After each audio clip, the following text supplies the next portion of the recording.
liga de la ciencia es alfa, es beta. La liga de la ciencia. Hola, ¿qué tal? ¿Cómo están? ¿Cómo les va? Muy bienvenidos y bienvenidas a un nuevo programa de la Liga de la Ciencia. Andy, ¿cómo estás? Bien, muy contento como siempre de poder hacer la Liga de la Ciencia como todos los fines de semana junto a vos hace 6 temporadas. ¡Wow! Un montón. Qué lindo que crezca la cultura científica en todo el país. Está lleno de personas curiosas que nos escriben, está lleno de científicos y científicas que quieren compartir sus investigaciones. La verdad que es un placer estar acá, así que arranquemos con este programa que viene variadito. Y se dice que para poder cuidar a algo o a alguien tenemos que conocerlo mejor. Y una de las cosas que no conocemos tanto es el mar argentino, ¿verdad? Es cierto, medio como que le damos la espalda al mar, Sí. No lo conocemos suficiente, quizás conocemos más el campo, las montañas, los ríos, y el mar argentino sigue siendo un misterio para muchos. Exacto, sin embargo en la problemática ambiental es fundamental conocerlo mejor. Incluso hace poco hubo una gran disminución en la población de una especie muy conocida del mar argentino y sobre esto es la clase magistral de hoy. Y te fuiste a pasear, ¿no? Me fui justamente a hacer la clase magistral en exteriores. Me fui al Bioparque Temayquén a hablar con la bióloga Julieta Yáñez, que lleva las investigaciones sobre esta especie. No quiero adelantar más, vayamos a ver entonces la clase magistral del día.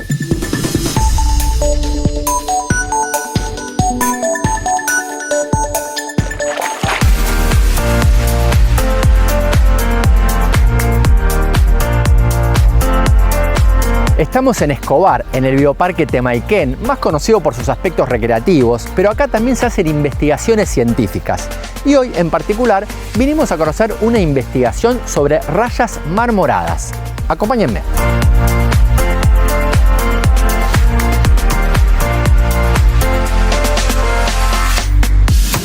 Julieta, muchas gracias por recibirnos acá en el parque. Y la primera pregunta que te hago es bastante amplia, es si nos puedes contar un poco las investigaciones que hacen con las rayas marmoradas. Bueno, gracias por venir, bienvenidos.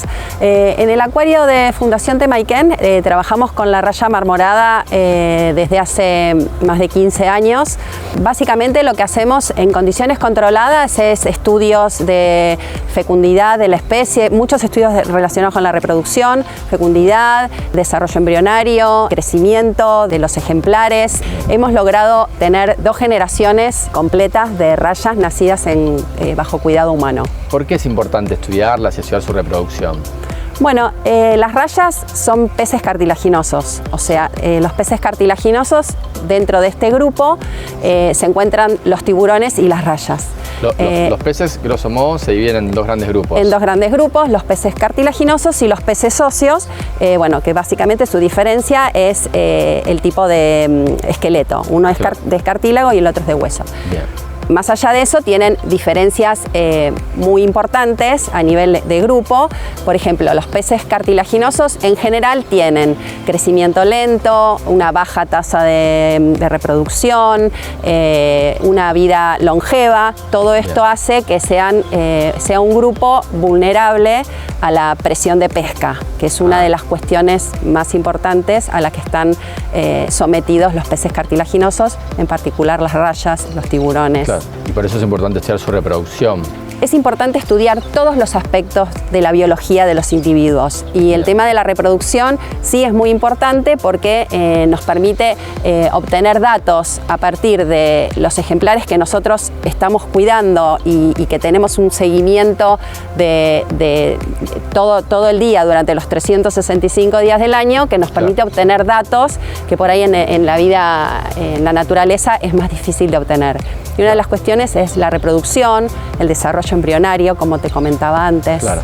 ¿Y qué estudian del desarrollo embrionario en particular? Las rayas ponen huevos, son ovíparas. Bien. Entonces lo que hacemos es una descripción a lo largo de todo su desarrollo embrionario de las distintas estructuras que van apareciendo a lo largo del tiempo. A partir de estas observaciones, que bueno, después lo podemos ver, se denominan ovoscopía. A través de esas observaciones, que es al trasluz, se puede ver el embrión adentro del huevo, se lo puede ver en movimiento y uno puede determinar en qué periodo, en qué momento del desarrollo se encuentra, si el embrión se está desarrollando bien. Claro. ¿Y habitan toda la costa argentina las rayas? Sí, ¿Las rayas? son especies que se distribuyen a lo largo de la costa argentina hasta los 500 metros de profundidad. Bueno, como dije, son especies costeras y una de las hoy están catalogadas como casi amenazadas. Y el hecho de que se pueda, la presión de pesca es un tema importante que la presión de pesca es el principal peligro que tienen. Los buques pesqueros hacen arrastre y bueno, y se descartan muchas veces estas especies sin identificar qué especie de raya es. O sea, la falta de regulación hace que estén sometidos a este tipo de problema, de amenaza. Claro.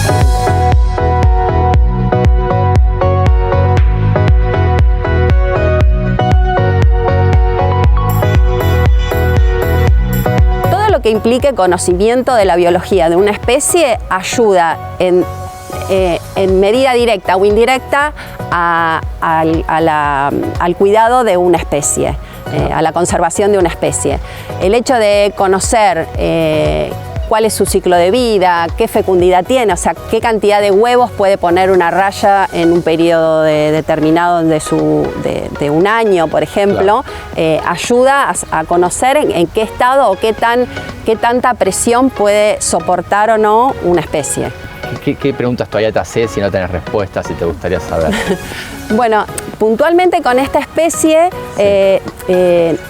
siempre hay mucho de fisiología, de conocimiento de su ciclo hormonal, estudios justamente de cómo van variando la concentración hormonal tanto en las hembras, bueno, fundamentalmente en las hembras a lo largo del año. Esos datos son importantes no solo en esta especie, sino traspolado a otras especies también de peces cartilaginosos, porque ayudan con un análisis de sangre, conociendo su perfil hormonal, a estimar en qué estado está esa población en ese momento. Claro, ¿se entiende? Claro. Si están maduras, si están por ovular, o sea, hay un montón de respuestas que se pueden obtener a partir de esos datos, claro, sin necesidad de pescarlas. Claro. O sea, vos la pescás, le sacas una muestra de sangre y la volvés a la naturaleza.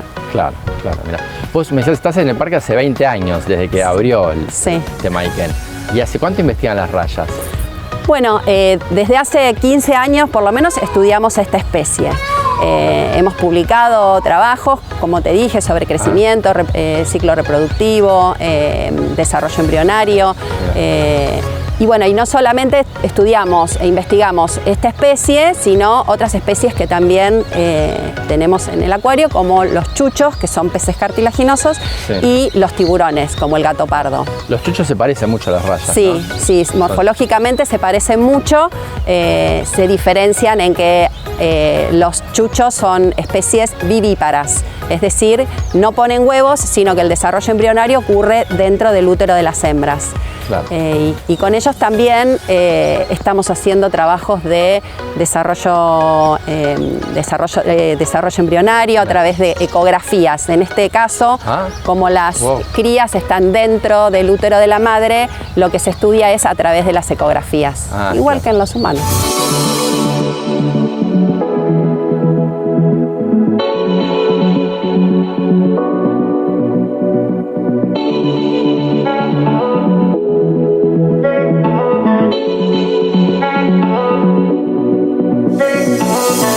¿Y las rayas que tienen acá, cómo llegaron al acuario?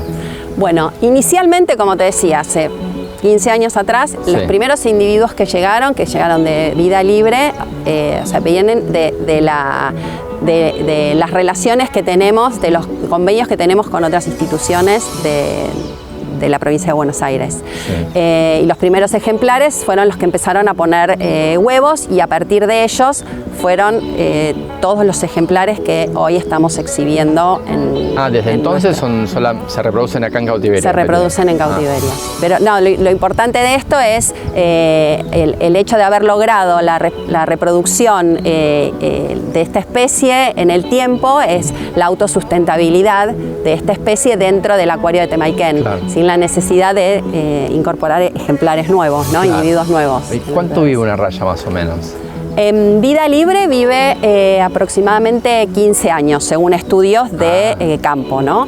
Sí. En condiciones controladas, bajo cuidado humano, nosotros en todos los estudios que hicimos encontramos que los ejemplares como que acortan su vida porque alcanzan antes la edad de madurez sexual, con lo cual a los 2 años ya ponen huevos. En la naturaleza a los 4 o 5 años ponen huevos y además crecen a una velocidad mucho más rápida que en vida libre. Claro. Y eso está muy relacionado con el metabolismo y con la disponibilidad de alimento en los distintos ambientes. Lógicamente no es lo mismo en vida libre que bajo cuidado humano. ¿Y cuáles dirías que fueron los principales desafíos para lograr esta reproducción de 2 generaciones ya? Porque por lo que, si hago las cuentas, me dicen 2 años hasta edad reproductiva, o sea que para viven 2 generaciones... En condiciones de acuario viven 5 años, 7, depende. 7, pero ya a partir de los 2 se pueden reproducir, o sea que en principio en 4 o 5 años podrían tener 2 generaciones, ¿no? Sí. De rayas. Exactamente. ¿Y cuál pensás que fue la principal dificultad para lograr esas 2 generaciones? No, en realidad lo que es el sistema de soporte de vida es fundamental, o sea, todo lo que hace que el agua tenga las condiciones necesarias para el bienestar de los animales y por lo tanto para que puedan crecer, reproducirse y hacer todo su ciclo lo más cercano a la vida libre, eso es clave. Okay. Conocer aspectos de su vida natural, los ambientes donde viven, los rangos de temperatura, de salinidad, bueno, todo eso hace que sea clave para el éxito. Y eso es lo que fueron calibrando para lograrlo. Y eso es lo que se mantiene en general, porque bueno, en esta especie no está sola en el acuario, comparte ambiente con un montón de otras especies, pero bueno, todas esas especies son especies marinas del mar argentino, con lo cual sus condiciones de ambiente son similares. Y una de las cuestiones principales que se puede decir que es el cuello de botella en lo que implica la reproducción y en realidad el crecimiento de los ejemplares es la dieta. Entonces, porque la dieta de una raya recién nacida, bueno, no es la misma que la dieta de un ejemplar adulto. Claro. Y bueno, y eso implicó un trabajo muy, pero muy minucioso por parte del equipo de acuaristas para que, bueno, que esos individuos crezcan y pasen a ser adultos. Claro. Y tiene inclusive una parte donde están los huevos de las rayas aisladas, ¿no? Sí, en la nursery se ven los huevos de las cápsulas de huevos con los embriones y en una parte que hicimos réplicas de cómo se ve el desarrollo de la rayita dentro del huevo. Y ahí en la nursery aprovechan para cuidarlas y estudiarlas en detalle esa etapa del ciclo reproductivo. Claro, lo que hacemos es ir chequeando regularmente en qué estado está cada huevito, cada embrión dentro del huevo durante todo el desarrollo. Entonces se hacen ovoscopías y vamos chequeando el estado de esos embriones dentro del huevo. ¿Y cuál dirías que es la principal función del acuario? ¿Sería la sensibilización de las personas en relación a la necesidad de cuidar estas especies, por ejemplo? Bueno, en parte sí, es que la gente conozca qué especies tenemos en nuestro mar, que son especies costeras, hay un montón de especies costeras, que hay un montón de problemáticas que están involucradas. Es verdad, están muy relacionadas con la sobrepesca, pero también están relacionados con las personas, con el cuidado del ambiente, con la no contaminación. O sea, claramente sabemos, todo termina de una u otra manera en el mar. Claro. Y bueno, el uso de plásticos, hoy el tema de la contaminación por plásticos se sabe, es terrible. Y todo eso hace que estas especies sean vulnerables a todas esas situaciones y creo que la gente las pueda ver, pueda conocer un poco más, allá de poder verla y conocer un poco más de su biología. Creo que eso sensibiliza y hace que se tome más conciencia del cuidado y del estado en general del mar, que es bastante crítico.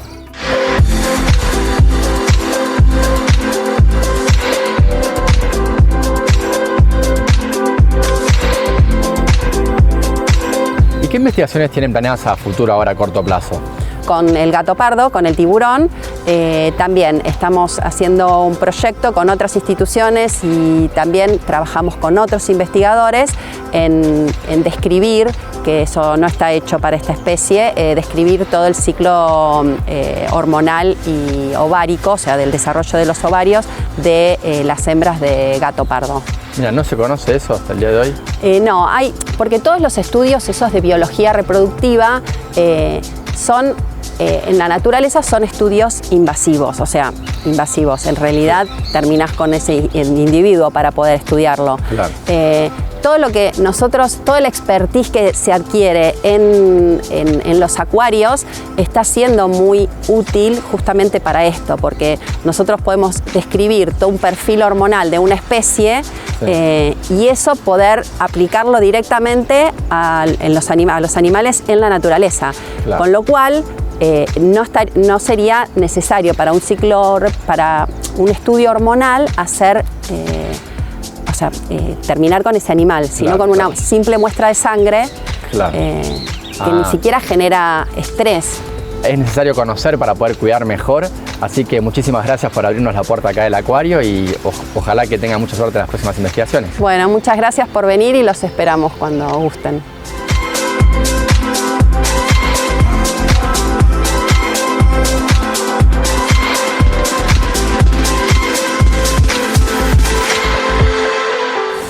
Nuevo bloque de la Liga de la Ciencia y llegó el momento de la historia, de una historia particularmente bonita, que es la historia del colectivo y el transporte público en la Argentina. Al parecer, paradójicamente o no, los taxistas tuvieron mucho que ver. ¿Te lo vamos a contar nosotros? Por supuesto que no, porque para eso tenemos un columnista que sabe muchísimo de historia y que aparte lo adoramos, lo queremos mucho. Le damos un gran aplauso a Sergio Wisniewski. ¡Sergio! Sergio. ¿Cómo estás? Muy bien, muy bien. Me vine en bondi. ¿Te viniste en bondi? Me vine en bondi. Alta palabra, bondi. Alta palabra. ¿De dónde viene bondi? Ajá, lo diremos cuando corresponda. Bueno, que comience esta columna hermosa.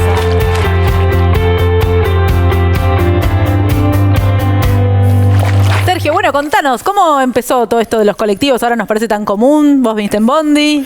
¿Cómo es la historia? Ustedes saben que hay un mito popular que dice que el colectivo es un invento argentino. Sí, es verdad. Sí. La palabra colectivo además no se usa, ¿no? En otros, no sé qué sé yo en Uruguay, cuando vivía en Uruguay decía ómnibus, no decía Exactamente. colectivo. Bueno, la palabra puede ser, pero el concepto no es argentino. Estaba bien. precedido ya, por ejemplo, en Berlín ya se utilizaba desde fines del siglo XIX y en Europa Oriental hay un montón de casos, así que tenemos que tachar la primera cosita, no es un invento argentino. Sí la palabra colectivo y sí la palabra bondi, que tiene como una especie de raíz que podemos ir tirando de la cuerdita. Sí. De Brasil se decía bonde. Sí, yo viví en Brasil 20 años, ¿no? Y en Brasil se dice ubonde. ¡Ay, te sale re lindo! ¿Cómo se dice? Sí, bonde. Un bonde. Sí, es bonde. Un bonde que significaba tranvía en ese momento. Claro, un bonde, pero que también viene del inglés por la palabra bond.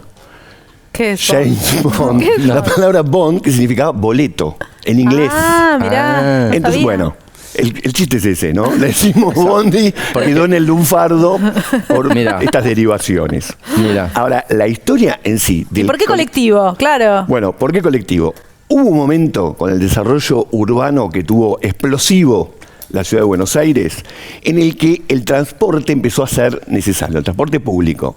¿Qué había? Porque nosotros nos tenemos que ubicar en septiembre de 1928, que ahí es cuando surge el colectivo en la Argentina, en Buenos Aires, y después se expande a todas las ciudades.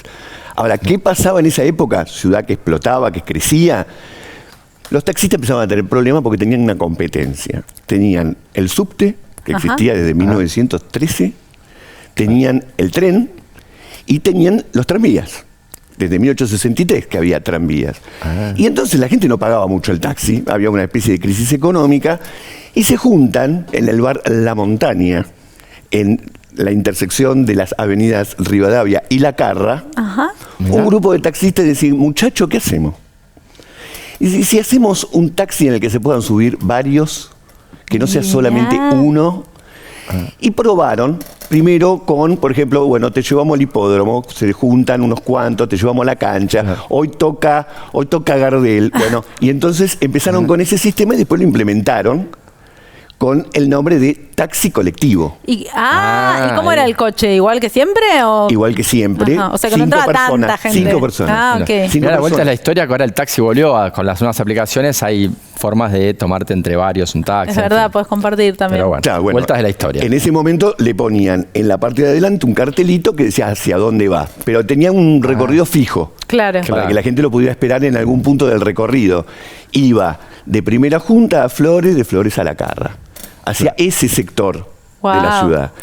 Y empezó a caminar la cosa. Anduvo bien. Anduvo bien. Nos copamos. Y como anduvo bien, dijeron, bueno, vamos a expandir, vamos a modificar la carrocería. Y ahí lo agrandaron un poco a 8 personas. Mira. Más allá de eso, el tema es que hubo reacción. Hubo una reacción negativa de la Anglo-Argentina, que era la empresa que manejaba los ferrocarriles y los tranvías. Claro, todo mal. Nosotros tenemos el monopolio del transporte de mucha gente. Te estaba preguntando por el tema del tranvía. ¿Qué pasaba con eso? Claro, pero el tranvía tiene una limitación que es que tiene que ir por la vía. Claro. Y- Todavía veo algunas vías, ¿no? Obvio, Sí, todavía sí. hay muchísimas vías. Hay un tranvía en de- funcionamiento, se puede ir a pasear todavía. Sí, con objetivo turístico. Mirá, no Sí, sí. sabía. Pero la cuestión es que entonces, en 1932, el gobierno decide regular el servicio, fijar un precio, ver las medidas que tiene que tener, etcétera, etcétera. Y ahí inventa el gobierno de la Ciudad de Buenos Aires, de 1932, el concepto de líneas. Crean la línea 1 hasta la 69. Mirá.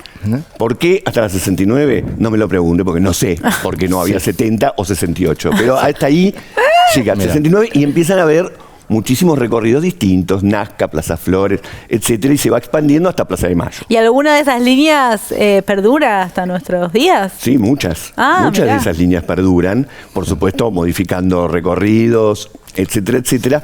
Pero cuando se fija el precio, que lo ponen en 0,20 centavos, el precio total, y estaba bastante regulado, la reacción de estas empresas de tranvías llegan al punto de que logran que se prohíba que haya colectivos. Que se prohíba, ¿en serio? Que se prohíba. Wow. Se prohibió. Un monopolio es un monopolio, lo Sí. tenemos que decir. Y entonces logran esa prohibición, pero rápidamente hay muchas quejas porque tenía muchas ventajas el colectivo. Estaba Era bueno, barato, claro. era flexible, iba para muchísimos lugares donde No había vías, claro. No había vías y además iba a veces cambiando el recorrido, cosa que no podía hacer. Por ejemplo, el 12 de octubre de 1928 se crea una línea nueva que iba a ir hasta Plaza de Mayo. El problemita del 12 de octubre de 1928 es que ese día asumió la segunda presidencia Hipólito Yrigoyen. No pudieron terminar el recorrido porque estaba todo cortado. Pero la ciudad se mueve, va creciendo y se termina imponiendo la costumbre del colectivo de una manera absoluta. Taxi colectivo que pasa a llamarse colectivo. Pero el colectivo medio de forma ilegal. No. A partir de después de esta prohibición y de la regulación, ya es totalmente legal. Totalmente ilegal. Legal. Ya se regula. Sí, Está ya bien, se está bien, regula. está bien, está bien. Lo que había habido previamente eran los ómnibus de larga distancia, Ah, que eso también venía explotando en su desarrollo. Bueno, se empieza a unificar todo ese concepto y entonces Claro. también el colectivo empieza a ir hacia el conurbano, sale de los límites de la ciudad. Ahora, Claro. cuando ya empieza a tener 20 asientos, ¿qué pasaba? El colectivero que hacía todo. Claro. Manejaba, sacaba el boleto, sí, yo me acuerdo. se daba el cambio. Sí, me acuerdo, claro. Era bastante loco todo lo que tenía que hacer el No, colectivo. hoy lo pensamos y en términos de seguridad no lo podemos creer que eso era permitido. Pero bueno, Sí. nuestra infancia fue así. Sí, sí. Tema mujer. A ver. Tema mujer. En los primeros colectivos, las mujeres tenían como cierto rechazo a viajar, pudores de época, etcétera. Quizás había Debía haber mucho acoso, en el sí. transporte público. Sí, sí. Sí. Seguramente. Entonces establecieron los primeros colectiveros una especie de contratación de mujeres para que viajen y No. otras mujeres vean que ahí adentro se puede viajar. No te puedo creer. Esa Como fue una medida para incentivar. Una medida increíble. para incentivar. La segunda medida que tomaron es colectivos exclusivamente femeninos. Claro. Que se existió tomaban eso en Buenos Plaza Aires. Flores. No duró mucho, pero el solo hecho de que haya existido eso marca toda una cuestión. Al principio estaba prohibido viajar parado. Había en el pasillo asientitos que se... No encuentro la palabra. Se pero replegaban. Se plegaban, Se se sentaban ahí y se volvían a desplegar Claro. cuando terminaba el recorrido. Y la evolución que tuvo todo esto es, bueno, los primeros colectivos tenían el motor adelante. Claro.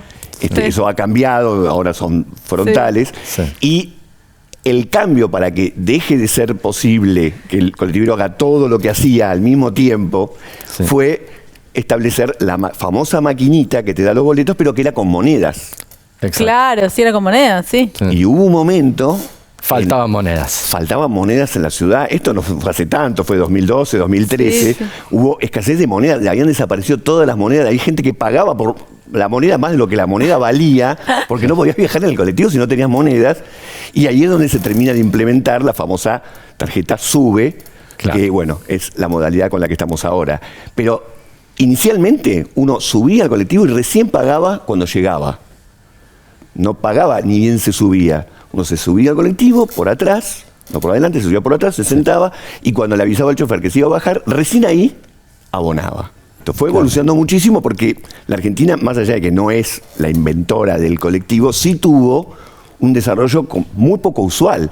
En este momento en el AMBA hay 400 líneas de colectivo que aparte cada una tiene una frecuencia bastante grande. Es una de las ciudades que más colectivos tiene en el mundo. Me encantó, Sergio, aprendí un montón. La verdad que no tenía mucha idea sobre este tema, así que estoy fascinada. Como siempre, porque aprendo. a vos cualquier bondi te...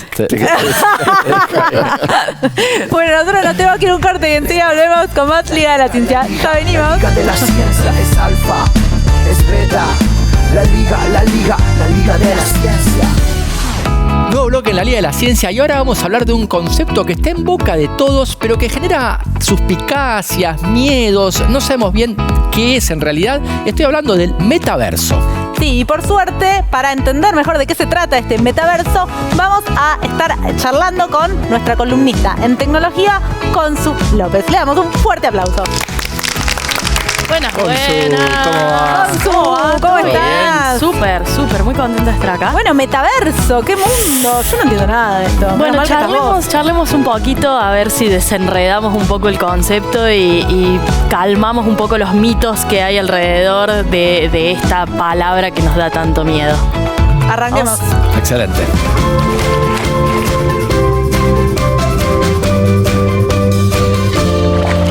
Consu, ¿de qué se trata el metaverso? Bueno, para ponerlo como en palabras muy simples, el metaverso es un mundo virtual al que accedemos a través de tecnología que nos permite interactuar con este mundo.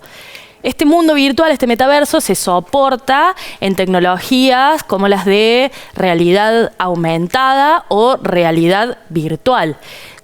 Si nosotros vemos un video o alguien que está como metido en este mundo virtual, como a vos te voy a ver probablemente con las gafas de realidad virtual, algún que otro elemento en la mano, pero vos lo que vas a estar viendo va a ser ese mundo en el que estás metida. Y se ve igual que si fuera la realidad, pero en esta realidad virtual. O sea, se va a ver en 3 dimensiones. Exactamente. Okay. El metaverso es un concepto que viene a extender lo que nosotros conocemos como Internet, ¿sí? Claro. O sea, como conocemos qué interacciones podemos tener a través de Internet y esto viene como a ser el siguiente paso. O sea, el metaverso tiene como propósito romper estos límites que tenemos en el mundo físico y poder ampliar las cosas que podemos hacer en este mundo virtual. La palabra esta se popularizó mucho cuando la presentó en una Facebook. conferencia Facebook, claro, Mark Zuckerberg, pero el concepto no es de él, no es anterior. El concepto no es de Facebook, si bien, digamos, de hecho, la compañía Facebook cambió el nombre de la empresa a llamarse Meta, puesto el objetivo en crecer y en apuntar a expandir sus desarrollos tecnológicos hacia ese lado. Pero no es exclusivo ni de Facebook, ni de Meta, ni de ninguna organización. Es un concepto mucho más amplio. Claro, es como Internet. En definitiva, estamos todos y algunos se van acaparando como partes, ¿no? de este universo, ¿es así? Exactamente. Y aparte puede ser como universos paralelos, porque Facebook puede tener su metaverso y otras empresas otros metaversos, o puede haber metaversos descentralizados que no sean de nadie también, ¿no? Y que se conectan entre sí, además. Además, claro. Sí. Y se pueden hacer cosas como que probablemente hace un par de años no teníamos ni idea. se pueden comprar pedazos de tierra virtual en ese metaverso. Hay universidades que empezaron a dar... El capitalismo sigue estando el en el capitalismo metaverso. sigue siendo esto, Sí, pero sí. también abre otras puertas, como por ejemplo dar conferencias o clases. Hay algunas universidades, una universidad en Japón que empezó a dar algunas de sus clases en el metaverso. ¡Qué O sea, como locura! hay algunas actividades que ya se están empezando a investigar y a desarrollar en este mundo virtual.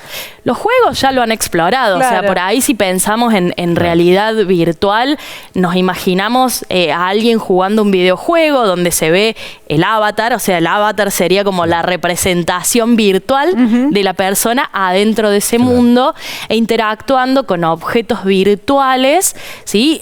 A través de esa tecnología. Claro. ¿Y cómo hago para entrar en el metaverso?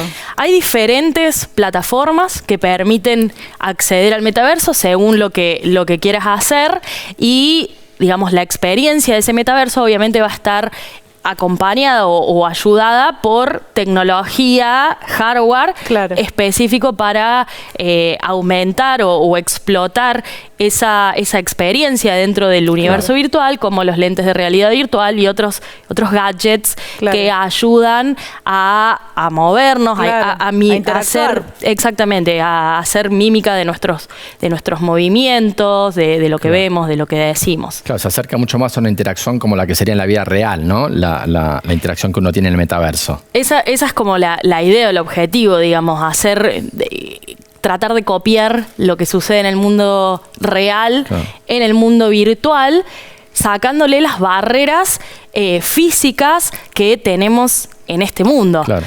Pero bueno, hasta ahí. Claro, pero y a su vez me imagino yo un montón como de dilemas éticos, morales, porque hablaste del avatar, por ejemplo. Yo voy caminando por el metaverso con una interacción muy real, muy parecida a la que tengo en la vida real con otras personas, y de repente estoy con un avatar que no tiene nada que ver con lo que soy yo en la vida real, y puedo empezar a engañar. No sé, me imagino que hay cosas que ya pasaban en internet, porque uno ya se Claro. preocupaba con eso, pero ahora que la interacción es mucho más real, tal vez plantee nuevos problemas o nuevos dilemas sobre cómo resolverlo, ¿no? Obvio que sí, digamos, o sea, estamos primero hablando de este nuevo concepto como algo que nos abre oportunidades, porque sin duda supera o va más allá de los límites físicos, de las cosas que podemos hacer, pero bueno, eso, digamos, no deja de quitarle las limitaciones que uno tiene en el mundo virtual.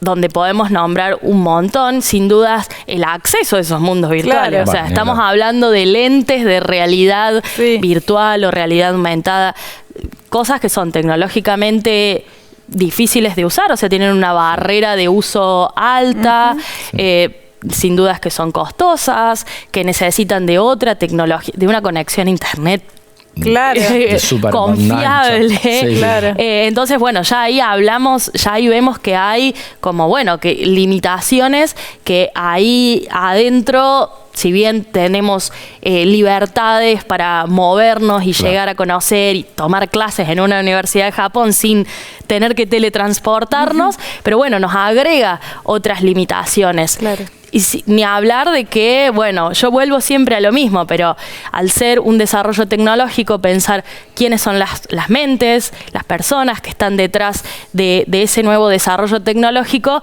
y por ende, cuando miramos a ese grupo, bueno, ¿quién queda afuera? ¿Cuáles son las dinámicas que se generan Claro. adentro de ese mundo? Todas las personas podemos acceder, las personas con discapacidad pueden acceder, qué reglas se están gestando dentro de estos nuevos mundos, Claro. cómo heredamos los problemas que hoy tenemos con Internet. Claro, El bullying, el acoso, Sí. problemas de seguridad. Nada de eso es como que viene a resolverse mágicamente, sino que, bueno, que todos esos problemas se heredan, están ahí adentro, y simplemente yo creo que hay que mirar cómo el avance de esta nueva tecnología va creciendo, siempre mirando cuáles son las contras y las restricciones y las limitaciones que este mundo nos ofrece.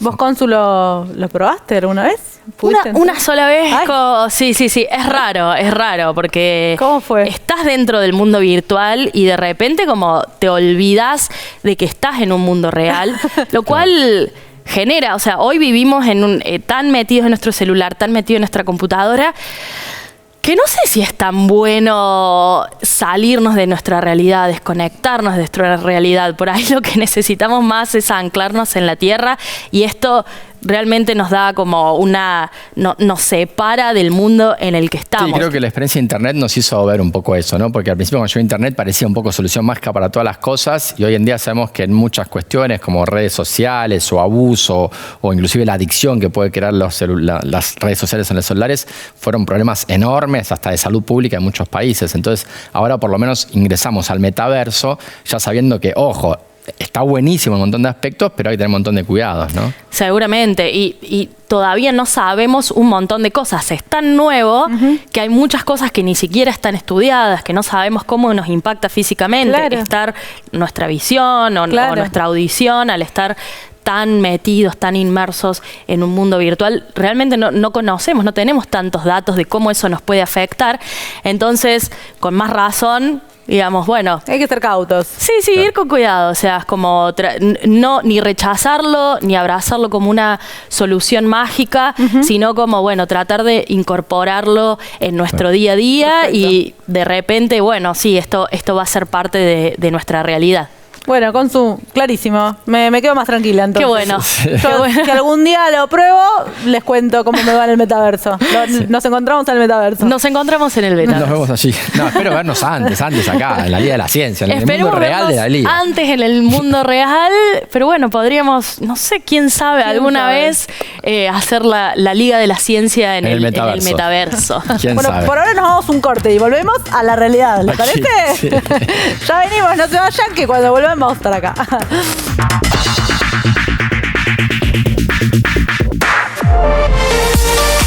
Último segmento del programa, sí, claro que sí, llegó el Club del Nerd que más crece en el país y en el mundo también. Está lleno de curiosos y curiosas por todas partes, y hoy tenemos a unos curiosos muy especiales. Estamos hablando de una competencia. Sí, estamos hablando de una competencia que se llama, escuchen bien, Asimov Cup. Sí, claro, en homenaje al gran Isaac Asimov. Solo nerds realmente pueden ponerle nombre así a una competencia, ¿verdad? Es una competencia impulsada por el Instituto Tecnológico de Buenos Aires, y están acá para hablar sobre ella 3 referentes de esta competencia. Pedro, Olivia y Agustín, ¿sí? Que nos van a contar todo sobre esta competencia. ¿De qué se trata? Bueno, primero tenemos una competencia de 3 categorías, donde tenemos distintos tipos de robots compitiendo entre sí, ¿no? Tenemos este grande, que es el sumo, que son batallas en un tatami redondo, en una centro de batalla redondo, donde el objetivo es echar al rival del área de juego. Sí. Algo similar ocurre con una esto. pregunta, ¿echar al rival? ¿Pero hay control remoto o solo? No, son completamente autónomos. Autónomos. Las 3 categorías son todas completamente autónomas. Ah, bien, buena pregunta. Los ponen en el suelo, los prenden y gana uno. Sí, hay un reglamento, tiene que cumplir con un reglamento específico, pero básicamente se ponen en el suelo. Bien. Y el que saca primero gana un punto. Y perdón, no, tengo una pregunta. Que además de construirlos físicamente, hay que programarlos para que sepan lo que tienen que hacer. Precisamente, sí. Okay. Uno programa las estrategias, distintos métodos de juego, y tal vez hasta durante la competencia vos quieras cambiarla. Y a veces se le ponen algunas llaves especiales para poder elegir qué modo de juego hacer. Si quiere una estrategia mucho más agresiva, donde el giro sea más rápido y vaya directo, o puede hacer algunos movimientos diferentes para confundir al rival un poco. Okay. Mira. Hay mucho juego con esto de los sumos. Y claro, el mini sumo es según el diseño del otro robot que compite, pueden elegir a ver cuál conviene más. Ah, y también hay estrategia. Claro, vos tenés que ver al que compite después de estar en la competencia mucho tiempo, ¿viste? Sí. Ves mucho al rival, y en base a lo que ves cómo se comporta el rival, vos podés llegar a idear una estrategia un poco mejor, o por ahí colocarlo en una zona mejor. Qué bueno. Y en esta categoría, por ejemplo, ¿cuántos robots compitieron? Aproximadamente son 13 robots. 13 robots compitieron. ¿Y quién ganó? Actualmente ganaron dos robots de la misma persona, que eran un padre y un hijo. Mira. Que llevan compitiendo bastantes años. Sí, lo tienen como un hobby. Lo tienen como un hobby. Y es también algo en familia, claro. ¿Cualquiera puede participar? Sí, eso es algo que nos gustaría destacar. Ajá. Que es, básicamente es un hobby, es abierto a todo el mundo. Bien. No importa si estás en secundaria y tenés una fin por la electrónica, te copa. Como bueno, vos empezaste estando en la secundaria. Sí, ¿no? Yo empecé compitiendo en la secundaria. Que inclusive gente más grande, que son profesores o alguien que tiene una afición por la electrónica, puede participar. Bien. De todas las edades. ¿Podemos participar, Andy? Perfecto, sí. Voy a ver. No tenemos límite. Y Olivia, ¿vos sos estudiante de LITBA? Sí, estudio Ingeniería Electrónica, estoy en 4º año. Y bueno, sí, de hecho me metí en esto de la competencia de robótica porque, nada, yo fue un colegio bachiller, normal, y nada, siempre quise hacer así cosas robots y como que no sabía ni de su existencia.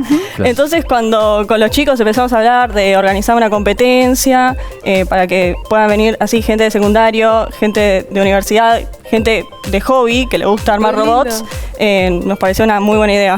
Muy copado. Qué excelente. ¿Y podemos ver alguno más? A ver qué hacen. Sí, mira, preparamos. Claro, estabas contando un poco las categorías, ¿no? Era claro, sí, tenemos grande. Esto, sumo grande, mini sumo, ¿no? Es más pequeño, tiene unas restricciones Esa es de otra tamaño. categoría sumo grande es esto, que esto, ¿esto cómo es? ¿Hasta cuántos tenemos kilos? 20 centímetros por 20 centímetros. Ok. De altura, cualquier...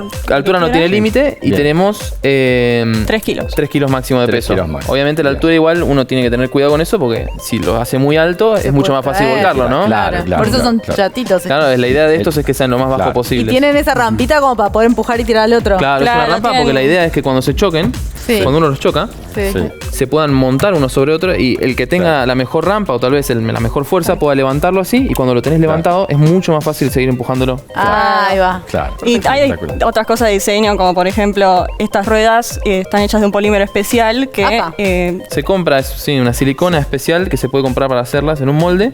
Y se pegan más al piso, que genera más fricción, entonces es más difícil tirarlo. Mirá, qué interesante, mirá. Qué bueno. Y el mini sumo, es otra categoría, ¿no? Claro, sí, es otra categoría. Este tiene 10 centímetros de largo y 10 centímetros de ancho.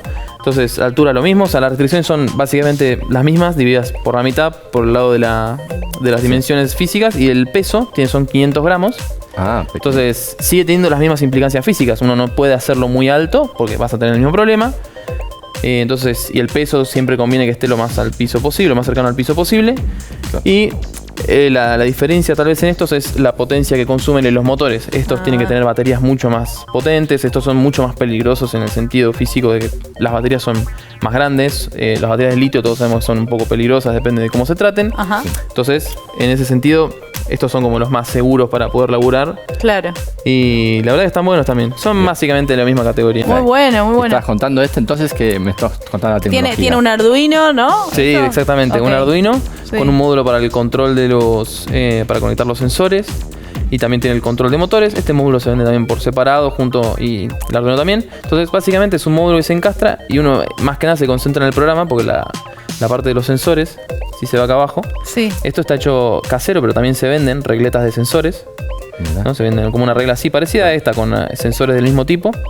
Y que son sensores infrarrojos. Claro, sensores infrarrojos. Uno emite luz, el otro recibe y detectan la reflexión sobre la línea. Se refleja la luz infrarroja en la línea y depende de cuánto llegue, sabes si están saliéndose o si están centrados en la línea. Perfecto. Entonces uno conecta las cosas y este es bastante simple porque el armado físico es bastante simple, no requiere de muchos aspectos a tener en cuenta, más que nada por ahí mantener el peso bien cerca de las ruedas para evitar derrapes, para que el derrape es más difícil, ¿no? Así anda mucho mejor. Y después la estrategia está en programarlo y tunearlo bien para que pueda ir lo más rápido posible. ¿Y ahí qué hacen? ¿Prueba y error? ¿Cómo conviene? Sí, hay distintos algoritmos. Por ejemplo, bueno, esto tal vez es muy técnico, pero control por PID es lo que más se usa. Y tenés que ir modificando constantes y ahí probando. Ahí va. ¿Y cada cuánto se organiza la Asimov Cup? La idea es hacerla cada un año. Esta fue la primera edición, pero ya estamos empezando a pensar para hacerla el año que viene. Genial. No en la misma fecha, capaz un poquito después, pero... Sí, va a ser más o menos a mitad de año. Ok, perfecto. Vamos a estar al tanto, porque una de esas, Sandy. Y puede participar cualquier persona. Exacto. Sí, no hay límite ni de edad. 13 años para arriba. El límite mínimo para estar por temas de seguridad más que nada. Me parece bien, está bien. Bueno. ¿Podemos ver un robot en funcionamiento? Sí, nos encantaría. Mira, preparado. A ver, bien. Ese es un sumo pequeño. Un mini sumo, exactamente. Vamos. Un mini sumo. Entonces, y nuestro cubo va a sí, vamos a usar el cubo para probar el robot. Si lo ponemos así, en realidad durante la competencia se hacen unas pruebas que se llama homologación, que es para asegurarse que el robot funcione correctamente. Y se hace algo similar, que se pone una caja y se espera que el robot la tire del tatami para asegurar el funcionamiento y que compita y que estamos seguros de que la competencia va a salir bien. Entonces ahora el robot soltamos, va a esperar 5 segundos. A ver. Va a empezar a girar y va a buscar al enemigo. ¿Dónde estás? ¿Dónde estás? A ver si lo ve. Lo busca. ¿Está muy ¿Dónde lejos? Está un poco lejos, sí. A ver si No lo le hace. das- ¡Ay, lo ahí va, encontró! lo encontró. ¡Ay, qué gracioso! Sí, no. Y va con toda, Con toda la va furia. con todo. En cuanto lo ve, lo ataca. Es muy interesante porque también está el tema que a veces se escapan de la zona de juego. Lo más que nada los seguidores de línea tal vez salen de la pista. Claro. Si no tenés cuidado, se te van, se te escapan y... ¿Y cómo es la tecnología del robot aquel para saber dónde está el otro robot? Mira, acá se puede ver bien. Sí. Tenemos... acá tenemos sensores. Acá hay un sensor. Sí. Acá tenemos un emisor y un receptor. Sí. Emisor, receptor. Todo acá alrededor Todo del en- robot. todo por el borde. Todo, en este infrarrojo. caso es todo infrarrojo. De hecho, bien. si lo prendo, A ver. ahí se ve cómo se van prendiendo los sensores y se va detectando. Sí. Este no está funcionando bien, pero... ¿Atrás también yo tiene? pongo la mano acá, prende. Claro, y ves. Mirá. Entonces, es... Cuando ve algo, funciona así, está claro. programado para que gire. En este caso es bastante básico. Va girando, como bien estaba girando ahí, y en cuanto encuentra un objetivo, ataca directo. Claro. ¿Y cuánto tardaron en hacer más o menos? ¿Cómo en construirlo? No, estos robots suelen ser, una vez tenés una idea básica, no suelen ser tanto tiempo en construirlo, tal vez tardás un par de meses en tunearlo bien y que sea sólido. Pero en sí están muy buenos, la verdad, son muy entretenidos de hacer y Quiero es ver una uno cosa de muy cerca, interesante. permiso, También se pueden hacer con ultrasonido. En este caso tenemos para por luz. detectar al otro. Claro, similar al sonar de un murciélago, por ejemplo. Claro. Para detectar distancia se puede utilizar unos sensores diferentes que son de ultrasonido. Mirá qué interesante. Y Pedro, vos como presidente de esta organización, ¿qué balance haces de este primer año y qué ves hacia el futuro? Esa es una pregunta muy difícil. La verdad que el evento fue todo un éxito. Bien. Como todos, siempre puede haber cosas para mejorar, pero Hay cosas para mejorar, pero están contentos. Sí, además para ser la primera vez que toda la difusión nos encargamos nosotros, íbamos ahí. Claro. nos pusimos en preguntando contacto con algunos colegios. También Litva nos ayudó en su parte con la difusión, Bien, la cual Litva. está muy buena. Todo. Sí, todo. Bueno, deben haber aprendido un montón. ¿Dónde los podemos encontrar? Bueno, nuestra organización se llama IEEE-ITVA. Ok. Nos pueden encontrar en Instagram, @IEEE.ITVA. Bien. Y ahí siempre publicamos todas nuestras actividades. También tenemos cursos, talleres, que generalmente son abiertos a todo el mundo. Está buenísimo. Espectacular, porque aparte la robótica es algo que le encanta a todo el mundo, implica un montón de ciencia, Eso, de ingeniería, ¿no? de conocimiento básico, espectacular. Así que nada, buenísimo, ¿no? Los felicitamos. Excelente lo que hicieron los robots estos. Nos enamoramos de los robots. Chocha. Sí, sí, sí. Quiero hacer uno. Bueno, te esperamos. Dale, me copa. Perfecto. Voy a ir, me voy a anotar. ¿Vos, que Andy, no. querés ser parte Sí, del equipo? yo- ¿Puedo participar en me- equipo? no, Sí, son obvio. equipos hasta 4 personas. Bienvenido. De hasta 4. mira, Bueno, bueno, Eli, vamos, Pau, Sí, la producción tenemos de la equipo. liga acá. A ver cómo nos va. Bueno, vamos a aprender un montón. La verdad que está buenísimo su iniciativa. Los felicito para contagiar el gracias. amor y la pasión por la robótica que tiene, supongo que un montón de implicancias, ¿no? Porque me imagino en cosas que hasta ni imagino, ¿no? Sí, en el mundo moderno la verdad está avanzando mucho el aspecto de la robótica en automatización. Ya las mismas casas están empezando a tener cada vez más robots, en el sentido, por ejemplo, el Roomba, el robot limpiador. Sí. claro. Es un ejemplo Sí, yo lo quiero, básico. no lo tengo, pero me Sí. encantaría Sí, tener estaría una bueno. aspiradora en casa. Pero está avanzando mucho eso y el aspecto de la robótica en general es una vertiente tecnológica muy buena. Bueno, me da mucha envidia y muchas ganas de jugar a la robótica con ustedes. Pero no, se nos acabó el programa. Nos Muchas tenemos gracias que por ir. venir. Sí, gracias a Dale, Agustín. muchas Olivia. Muchas gracias a ustedes por la Pedro, invitación. gracias. Y bueno, lamentablemente. Lamentablemente se nos fue el programa, pero estuvo muy entretenido, muy divertido, aprendimos un montón. Y lo bueno es que nos vemos la semana que viene acá en la Liga de la Ciencia, en la pantalla de la televisión pública. ¡Chao! Es mega, la liga de la ciencia es alfa, es beta, la liga de la ciencia. Yeah, one shot. Hey yo, un protón muy excitado, un neutrón descolocado, un genoma descifrado, un fantasma del pasado, un microbio liberado, un pronóstico acertado, un desastre anunciado, un volcán descontrolado. Es nano, es mega, la liga de la ciencia es alfa, es beta, la liga de la ciencia. Yeah, one shot. Hey yo, un protón muy excitado, un neutrón descolocado, un genoma descifrado, un fantasma del pasado, un microbio liberado, un pronóstico acertado, un desastre anunciado, un volcán descontrolado. Es nano, es mega, la liga de la ciencia es alfa,